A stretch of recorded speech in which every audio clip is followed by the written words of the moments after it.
Montana Territory, 1885. The promise of a new life hung heavy as storm clouds over Rimrock Valley, where the railroad had yet to reach, and the only law was whatever a man carried on his hip.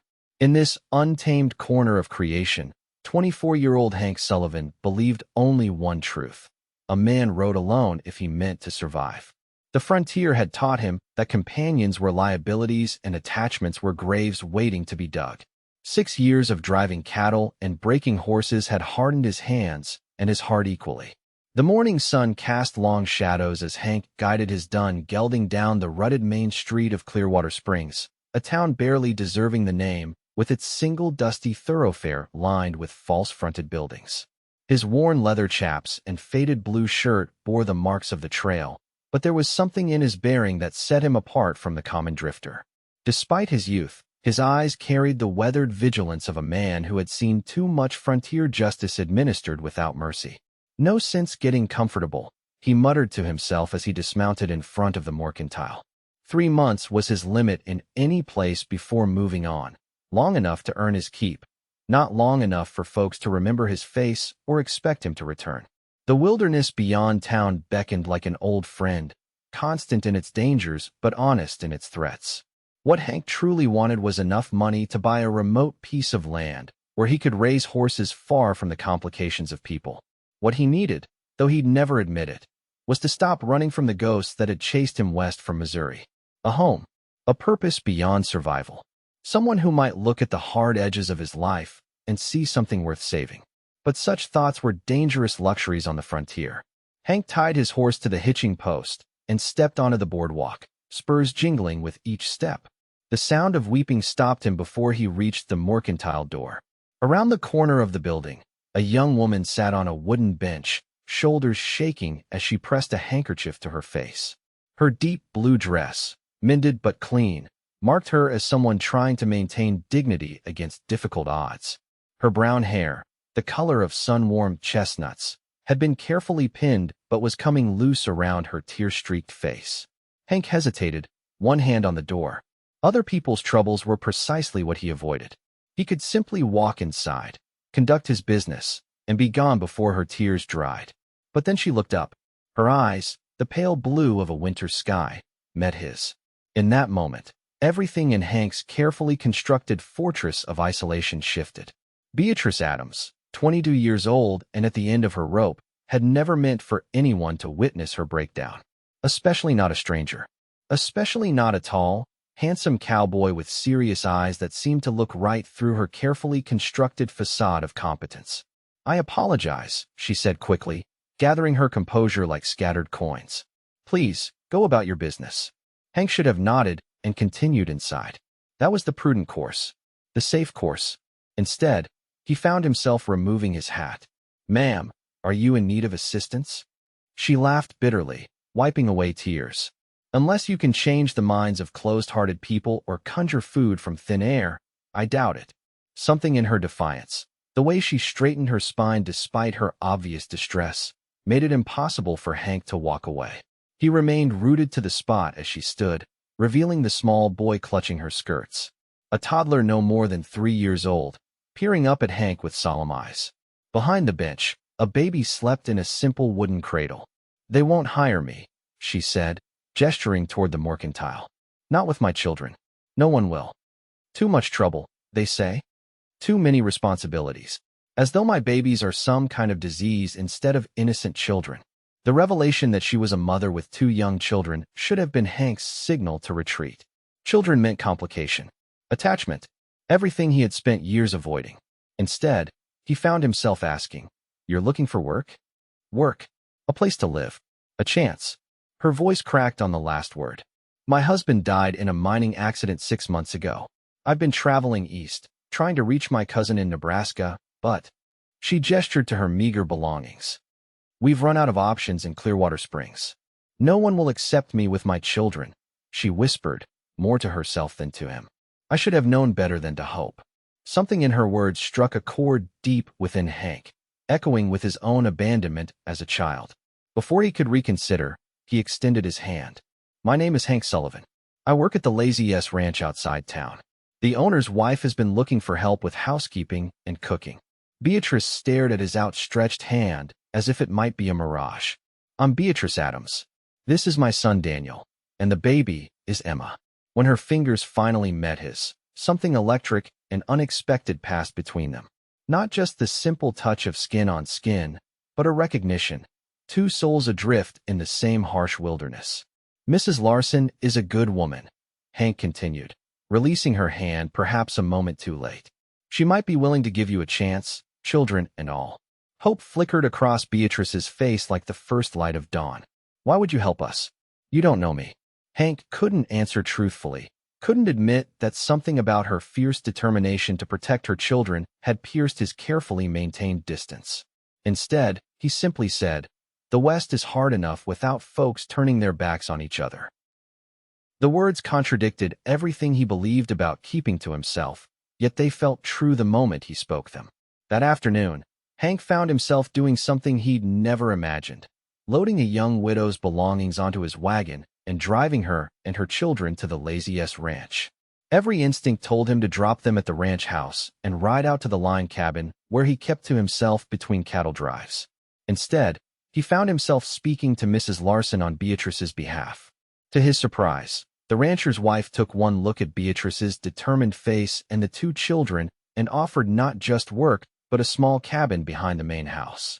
Been empty since our last cook left to get married, she explained. Needs a woman's touch, but it's solid.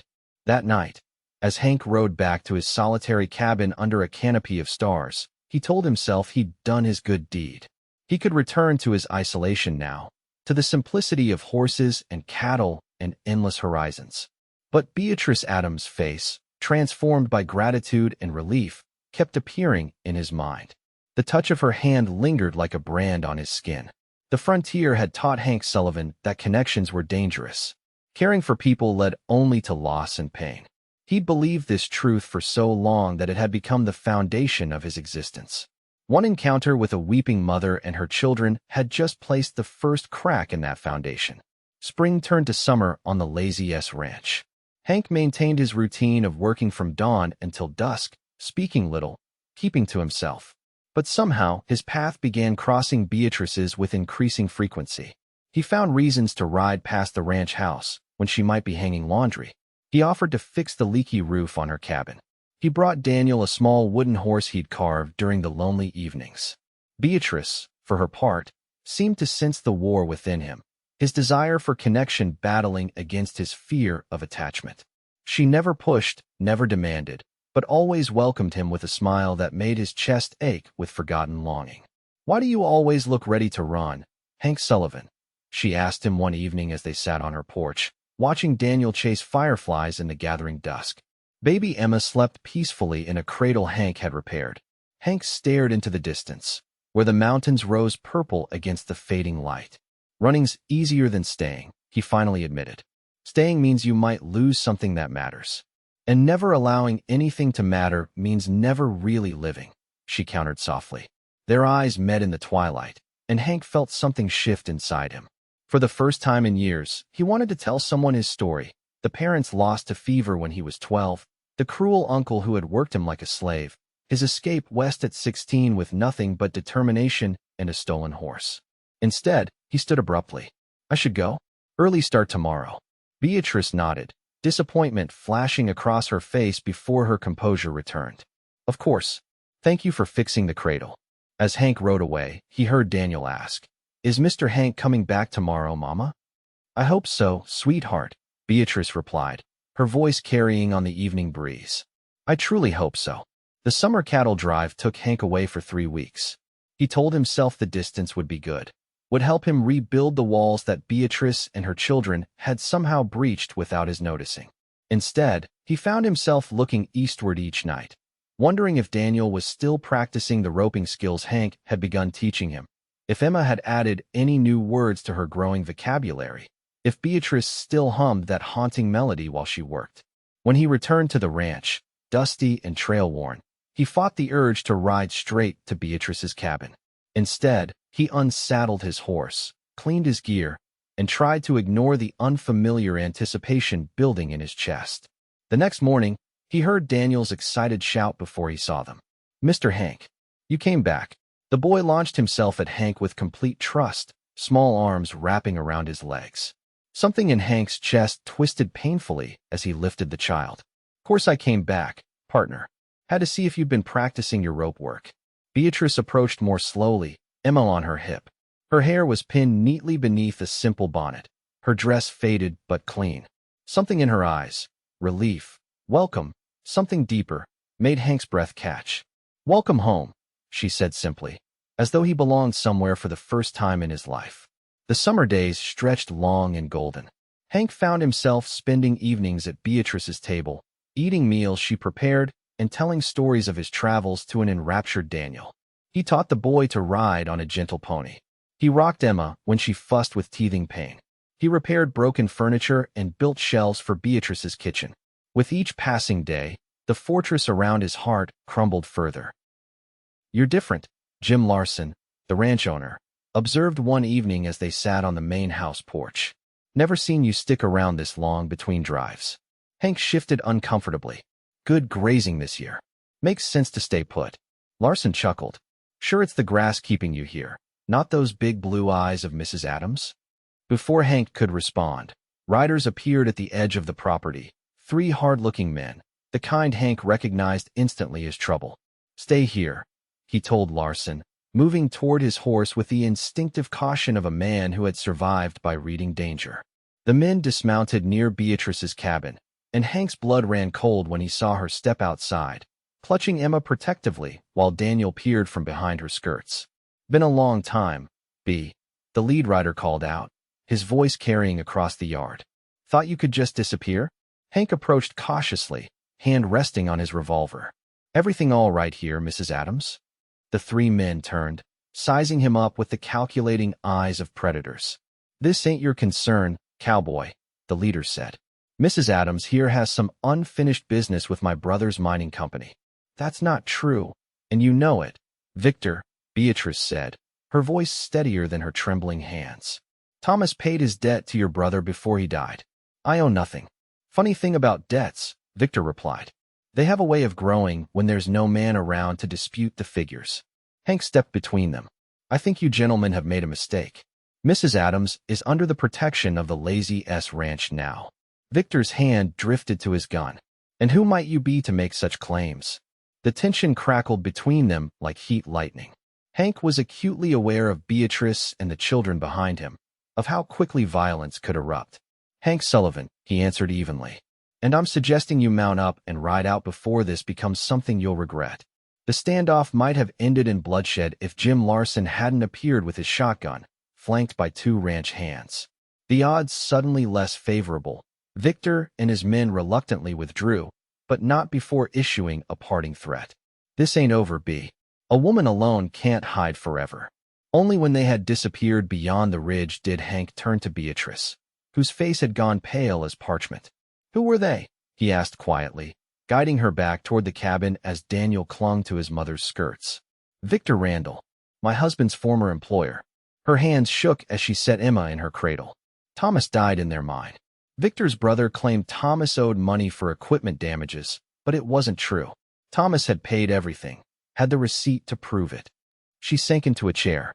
"When I contested it, Victor began coming around, making threats. It's why I left Colorado. I thought we'd gotten far enough away." Hank felt something fierce and protective rise within him. "They won't touch you or the children. I give you my word." Beatrice looked up at him, vulnerability and gratitude swimming in her eyes. "Why, Hank? Why risk yourself for us?" The question stripped away his defenses. Standing in her small cabin, with Daniel pressed against his leg and Emma cooing softly in her cradle, Hank Sullivan confronted the truth he'd been avoiding for months. "Because you matter to me," he said simply. "All of you." That night, after ensuring Beatrice and the children were safe, Hank rode to his cabin with his mind in turmoil. His carefully constructed life of detachment was unraveling. For years he had avoided entanglements, convinced that caring for others was a weakness he couldn't afford on the frontier. Now, faced with a threat to Beatrice and her children, he realized his deepest fear was not that caring made him vulnerable, but that he might fail those he cared about. The next morning, Hank rode into town to speak with the sheriff about the Randall brothers. The news was not encouraging. They've got influence in mining territories, the lawman explained. Not much I can do unless they break the law here. Words ain't crimes, Sullivan. Hank left the sheriff's office with a growing sense of unease. If the law couldn't help, he would need to find another way to ensure Beatrice's safety. Returning to the ranch, he found her hanging laundry, her movements quick and nervous, eyes constantly scanning the horizon. "We need to talk," he said, taking the wet sheet from her hands. "About what happens next." Beatrice stilled. "You think they'll come back?" "I know they will." Hank stepped closer, close enough to catch the faint scent of lavender soap that clung to her skin. "Beatrice, I need to ask you something, and I need you to be honest with me." She nodded, her eyes never leaving his face. "Do you have proof of Thomas paying his debt?" "Yes," she whispered. "I have his receipt, signed by Edward Randall himself. I keep it with me always." She touched a small pouch at her waist. "It's all I have to protect us." Relief coursed through Hank. "That helps, but it might not be enough. Men like the Randalls don't always respect paper." "What are you saying?" Alarm sharpened her voice. "I'm saying you might need to consider moving on. Somewhere they can't find you." Pain flashed across her face. "Again? Daniel has finally stopped asking when we're leaving. Emma is thriving. And I." She hesitated, then finished softly. "I thought perhaps we had found a home here." The word home hung between them, weighted with meaning neither dared address directly. "There might be another option," Hank said carefully, knowing he was about to cross a line from which there would be no return. "But it would require you to trust me completely." "I already do," Beatrice replied without hesitation. Her simple declaration struck him like a physical blow. Trust. The very thing he had spent years avoiding, both giving and receiving. Before he could respond, hoofbeats sounded on the path to the cabin. They both turned to see Victor Randall approaching alone, his expression unreadable beneath his hat brim. Hank stepped in front of Beatrice, hand moving to his gun. "Easy there, Sullivan," Randall called, raising his hands to show they were empty. "Just came to talk business." "Say your piece and be gone," Hank replied coldly. Randall dismounted, keeping a cautious distance. "Been thinking about our situation. There's a simple solution that benefits everyone." His eyes shifted to Beatrice. "The debt could be considered paid in full if you were to turn over the deed to your husband's claim." "What claim?" Beatrice asked, genuine confusion in her voice. "Don't play innocent, Mrs. Adams. Thomas filed a mining claim 3 days before his death. Prime location, right next to the Silver Heel vein. Worth a whole lot more than what he supposedly owed." Hank felt Beatrice stiffen beside him. "I don't know anything about a claim," she insisted. "Thomas never mentioned it." Randall's eyes narrowed. "That's mighty hard to believe. A man doesn't file a claim worth thousands and not tell his wife. Whether she knows about it or not, you've got no right to it," Hank interjected. "And if Thomas Adams paid his debt, as Mrs. Adams says, then your business with her is concluded." A cold smile spread across Randall's face. "Awful protective for a ranch hand. Unless there's more between you two than meets the eye." The implication hung in the air, poisonous and deliberate. "I suggest you leave," Hank said, his voice dangerously quiet. "Now." Randall mounted his horse with exaggerated slowness. "Think about my offer, Mrs. Adams. The deed for your freedom. Otherwise, things might get unpleasant for you and your protector." As Randall rode away, Beatrice turned to Hank, her face pale. "I swear to you, I knew nothing about any mining claim." "I believe you," Hank assured her. "But this changes things. If there really is a valuable claim, the Randalls won't give up easily. What do we do?" The simple "we" in her question struck Hank profoundly. There was no hesitation, no question that they would face this together. "First, we find out if the claim exists. Then we decide our next move." That evening, after the children were asleep, Hank and Beatrice sat at her small kitchen table, speaking in hushed tones. "If Thomas did file a claim, there would be records in the county office," Hank explained. "I'll ride to the county seat tomorrow." Beatrice reached across the table, her fingers brushing his. "I'm sorry to have brought this trouble to your door." "You have nothing to apologize for," Hank replied, fighting the urge to capture her hand in his. "Don't I?" Her eyes held his steadily. "You built your life around staying unattached, uninvolved. I've watched you these past months, Hank Sullivan. I've seen how carefully you maintain your distance from everyone. And now here you are, entangled in my problems. It was my choice, he said softly. Why? The question hung between them, simple yet profound.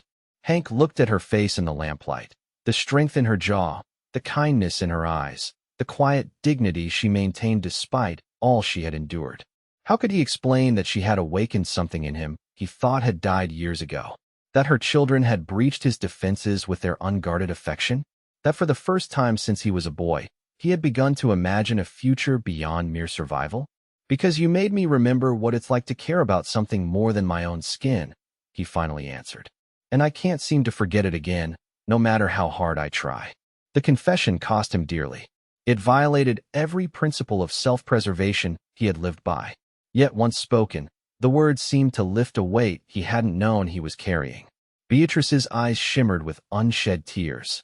I never meant to disrupt your life. Maybe it needed disrupting. Hank finally gave in to the impulse to take her hand. Maybe I needed to be reminded that there are things worth the risk of caring. The touch of their joined hands seemed to say everything their words could not. I'll leave at dawn, Hank said, reluctantly releasing her. With luck, I'll have answers by nightfall tomorrow. As he rose to leave, Beatrice caught his arm. Be careful, Hank. The Randalls strike me as men who don't leave witnesses. Her concern warmed something cold and lonely within him. I've survived worse odds, he assured her with a smile that felt foreign on his face. The 2-day ride to the county seat passed quickly, Hank's thoughts consumed with Beatrice, her children, and the growing certainty that his solitary days were numbered. The feeling should have terrified him. Instead, it filled him with a strange anticipation. At the county recorder's office, he discovered the truth. Thomas Adams had indeed filed a mining claim 3 days before his death. The location placed it directly adjacent to the Randall brothers' most productive mine, and geological surveys suggested it might contain the richest part of the vein.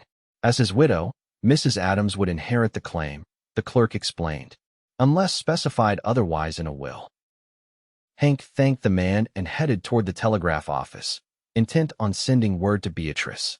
The streets of the small county seat were nearly empty in the late afternoon heat, which is why the 2 men trailing him stood out so starkly. Randall's men. They must have followed him from Clearwater Springs. Hank ducked into an alleyway, drawing his revolver. The men split up, one continuing down the main street while the other entered the alley from the opposite end. No need for that iron, Sullivan, the man called out, his own pistol already drawn. Just want to talk. Seems like you Randall boys have a strange way of conversing, Hank replied, keeping his back to the wall. Boss just wants to know what you found out about the claim. Tell your boss if he wants information, he can ask Mrs. Adams directly, though I doubt she'll be any more willing to talk to him than I am. The man took a step closer. That's not how this works. You're going to tell me what you learned, or you're not leaving this alley. Hank's finger tightened on the trigger. I don't respond well to threats. The standoff might have ended in bloodshed if not for the timely arrival of the local sheriff, drawn by the sight of drawn weapons. What's going on here? He demanded, his own shotgun leveled. Randall's man holstered his pistol with exaggerated slowness. Just a misunderstanding between friends. Take your misunderstanding elsewhere, the sheriff ordered. Or spend the night in my jail. The man retreated, leaving Hank with the unpleasant realization that his suspicions had been confirmed. The claim was valuable enough for the Randalls to resort to violence. He sent a carefully worded telegram to Jim Larson, warning of potential trouble but revealing nothing about the claim. Then he mounted his horse and took a circuitous route out of town, watching carefully for pursuers. His mind raced with the implications of what he'd learned. Beatrice had a legal right to a potentially valuable mining claim. The Randalls clearly wanted it badly enough to threaten and intimidate. With the right legal help, Beatrice could secure her future and her children's. But first, they had to deal with the Randalls. Hank pushed his horse harder than was wise in the summer heat, driven by a growing sense of urgency. Something about the confrontation in town had left him uneasy.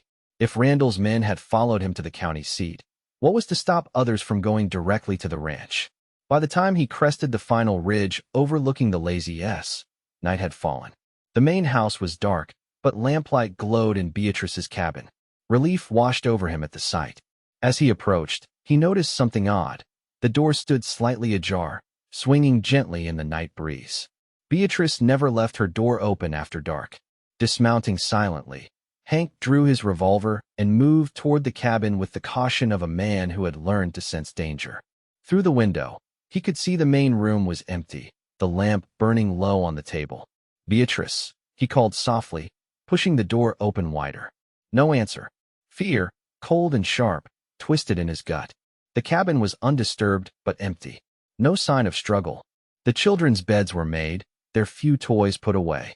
On the kitchen table lay a folded piece of paper with his name written in a careful hand.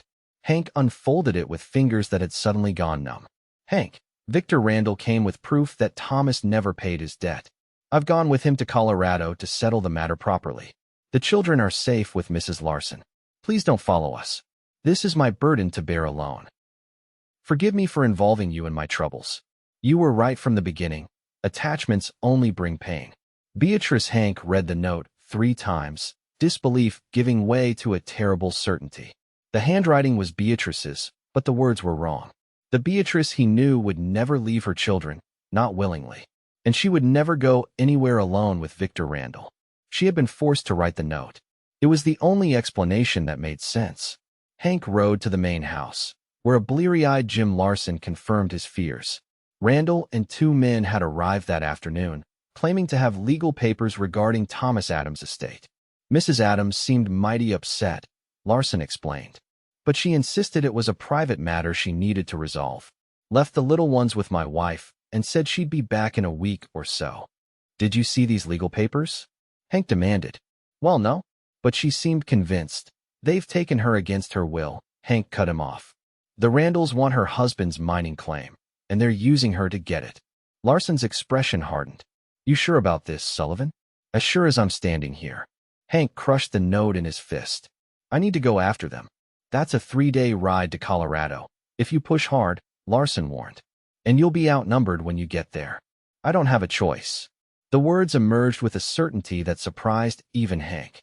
"They'll force her to sign over the claim, then." He couldn't bring himself to finish the thought.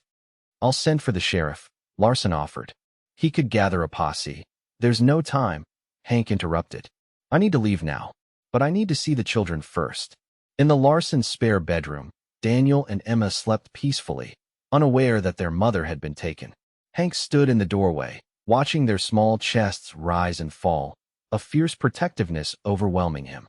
"I'll bring her back," he whispered, though they couldn't hear him. "I promise." Mrs. Larson appeared beside him, her face lined with worry. "Those poor babies. What will become of them if—" "Don't," Hank said sharply. "She's coming back to them. I'll make sure of it." Something in his tone made Mrs. Larson study him closely. "You love her," she said simply. The word startled him. Love. He had avoided it for so long, convinced it was a luxury a man in his position couldn't afford. Yet standing there, preparing to ride into certain danger for Beatrice Adams, he could no longer deny the truth. "Yes," he admitted, the single word containing a lifetime of longing. "I do." "Then go bring her home," Mrs. Larson said, squeezing his arm. "The children will be safe with us until you return." The journey to Colorado passed in a blur of dust and determination. Hank pushed himself and his horse to their limits, stopping only when absolutely necessary. The mountains loomed before him, their majesty lost on a man whose every thought was consumed by a woman with chestnut hair and sky-blue eyes.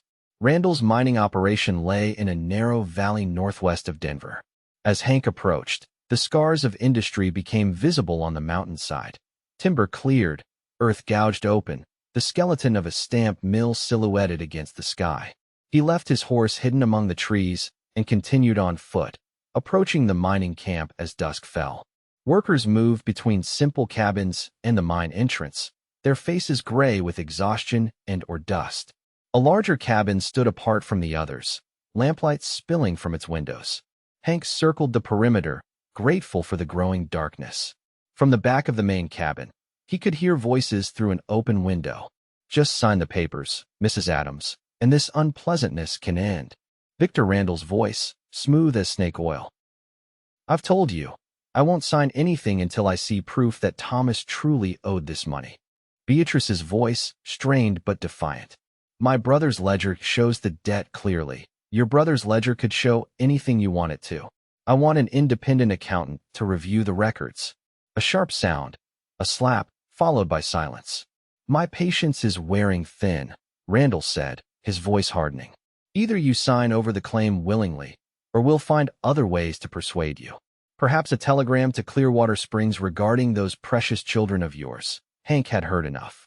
Moving to the front of the cabin, he saw two men standing guard, one on the porch, another leaning against a hitching post. Both armed. Direct confrontation would be suicide. He needed a diversion. Circling back toward the mine entrance, Hank spotted a storage shed containing blasting powder. The reckless plan that formed in his mind was dangerous, but he was beyond caution now. Minutes later, a thunderous explosion rocked the mining camp as the powder shed erupted in flames. Men poured from the cabins, shouting in alarm as they rushed toward the fire. In the chaos, Hank slipped onto the porch of the main cabin. The guard had left his post to join the firefighting efforts. Through the window, Hank could see Randall shouting orders as men scrambled to contain the blaze. The door was unlocked. Hank slipped inside, moving silently through the empty front room toward the voices in the back. Beatrice sat at a table, her wrists bound to the chair arms. A purple bruise bloomed on her cheek where Randall had struck her. Edward Randall stood over her, papers spread before them, while a third man watched from the corner. The scene ignited something primal within Hank. He stepped into the doorway, revolver drawn. "Step away from her," he commanded, his voice deadly calm. All three heads snapped toward him. Beatrice's eyes widened, a mixture of relief and terror washing over her face. "Hank," she gasped. "No, you shouldn't have come. Impressive, Sullivan," Edward Randall said, recovering quickly. "But foolish." He nodded to the man in the corner, who reached for his gun. Hank fired first. The man crumpled to the floor, clutching his shoulder. "Next one won't be so merciful," Hank warned, his gun now trained on Edward. "Untie her. Now." Edward hesitated, calculating his odds. "Your brother is busy with a fire at your powder shed," Hank added. "No help coming from that direction." With a curse, Edward began untying Beatrice's bonds. The moment her hands were free, she stood, backing away from him toward Hank. "The papers," Edward demanded. "Sign them before you go." "That's not happening," Hank replied. "Mrs. Adams is leaving with me, and she's keeping her claim." "You'll never make it off this mountain," Edward snarled. "Victor has 20 men who'll hunt you down like dogs." "Perhaps," Hank acknowledged, "but you won't live to see it." He cocked his revolver, his aim unwavering. Beatrice reached Hank's side, her fingers clutching his arm. "Don't," she whispered. "Not for me. There's been enough bloodshed." Her touch steadied him, cooling the rage that had driven him across 3 states. She was right. More violence would only ensure they never escaped. "We're leaving," Hank announced. "You're going to sit in that chair until we're gone. Make one move to alert anyone, and I'll put a bullet in you before they can reach us." Edward Randall's face contorted with fury, but he sank into the chair, recognizing the deadly seriousness in Hank's eyes. With his free arm around Beatrice, Hank backed out of the cabin. The mining camp was still in chaos, men shouting as they battled the blaze that now threatened to spread to nearby structures. "Can you ride?" Hank asked as they slipped into the darkness beyond the cabins. "Yes," Beatrice answered, her voice stronger than he expected. "Hank, the children are safe with Mrs. Larson," he assured her. "But we need to move quickly." They reached his horse, and Hank helped Beatrice mount before swinging up behind her. As they rode away from the camp, shots rang out behind them. Someone had discovered their escape. Hank urged the horse faster, feeling Beatrice lean back against his chest as they plunged into the darkness of the mountain forest. They rode hard until dawn, stopping only when the horse needed rest. In a sheltered clearing beside a stream, Hank finally allowed himself to truly look at Beatrice in the pale morning light. The bruise on her cheek had darkened, and exhaustion lined her face, but her eyes were clear and determined. "Are you hurt anywhere else?" he asked gently, helping her dismount. "No." She touched her cheek self-consciously. They were persuasive, but not overly violent. "They needed me coherent enough to sign papers." Relief washed over him. "I was afraid." He couldn't finish the sentence. "I know." She stepped closer, her eyes searching his face. "You came for me, despite everything. Did you doubt I would?" "The note. I hoped you would understand I was forced to write it." "I knew the moment I read it," Hank assured her. "The Beatrice Adams I know would never abandon her children." And she would never suggest I was right about attachments bringing only pain. A ghost of a smile touched her lips. Because you weren't right. No, he agreed softly. I wasn't. They stood in silence, the morning sun filtering through the trees, casting dappled light across her face. In that moment, with danger still pursuing them and an uncertain future ahead, Hank Sullivan finally surrendered to the truth he had been fighting for months. I love you, he said simply. I think I have since the day you looked up at me with tears on your face and still managed to straighten your spine and face the world with dignity. Beatrice's breath caught. For a terrible moment, Hank thought he had misread everything between them. Then she stepped forward, closing the distance between them. I love you too, she whispered. You, who tried so hard not to care about anyone, yet couldn't stop yourself from caring about a widow and her children. When their lips met, it felt like coming home after a lifetime of wandering. The kiss was gentle at first, then deepening with the urgency of people who had nearly lost each other before they had truly found each other. We're still in danger, Hank reminded her when they finally parted. The Randalls won't give up easily. No, Beatrice agreed. But neither will we. They reached Clearwater Springs 3 days later, traveling circuitous routes and watching constantly for pursuit. The reunion with Daniel and Emma reduced Beatrice to tears as she clutched her children to her breast, whispering promises never to leave them again. Hank stood in the doorway of the Larsons' home, watching the scene with a fullness in his heart he had never experienced. What happens now? Jim Larson asked quietly, joining him. We file a formal complaint with the territorial authorities, Hank replied.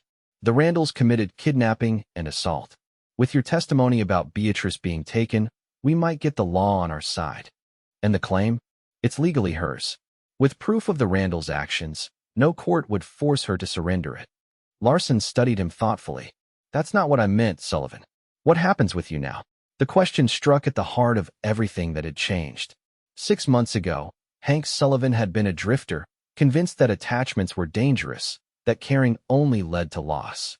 Now he stood watching a woman and her children who had become more important to him than his own life. I'm done running, he said simply. That evening, after the children were asleep, Hank and Beatrice sat on the porch of her small cabin. The stars spread like diamonds across the velvet sky, the same stars that had witnessed his solitary wanderings for so many years. The sheriff says the territorial marshal will investigate the Randalls, Hank explained. With multiple witnesses and evidence of the mining claim, they'll likely face serious charges. And the claim itself? Beatrice asked. It's yours. You could sell it, lease the mining rights. Either way, it would provide security for you and the children. Beatrice was quiet for a moment. For us, she corrected softly. Security for us. The simple amendment contained a world of meaning. Hank took her hand, marveling at how small it seemed in his, yet how strong. Beatrice Adams, he said, his voice rough with emotion. I've spent my life avoiding roots, convinced they would only bring pain when they were inevitably torn up. But you've shown me that some things are worth the risk. He knelt before her, still holding her hand. I'm not a wealthy man. I don't have land or a fancy house to offer you. But I swear to you, I will spend every day of my life loving you and your children, protecting you, building a home with you. Tears glistened in Beatrice's eyes as she cupped his face with her free hand. Oh, Hank, don't you understand yet? You are home to me. You and the children. That's all the wealth I need. Will you marry me, Beatrice? Make a family with me, here or wherever life takes us. Yes, she whispered, leaning down to seal her answer with a kiss. 1,000 times yes. 6 months later, on a clear autumn day, Hank Sullivan stood before friends and neighbors at the Lazy S Ranch, watching as Beatrice walked toward him in a simple white dress, Daniel proudly at her side, and Mrs. Larson carrying Emma behind them. The mining claim had indeed proved valuable. With the proceeds from leasing the rights, they had purchased a modest ranch adjoining the Lazy S, close enough for Daniel to visit his friend the rancher's son, far enough to build their own legacy. As they exchanged vows beneath an arch of autumn flowers, Hank marveled at the journey that had brought him here. From a lonely drifter convinced that caring brought only pain, to a man surrounded by love, building a future with a family he adored.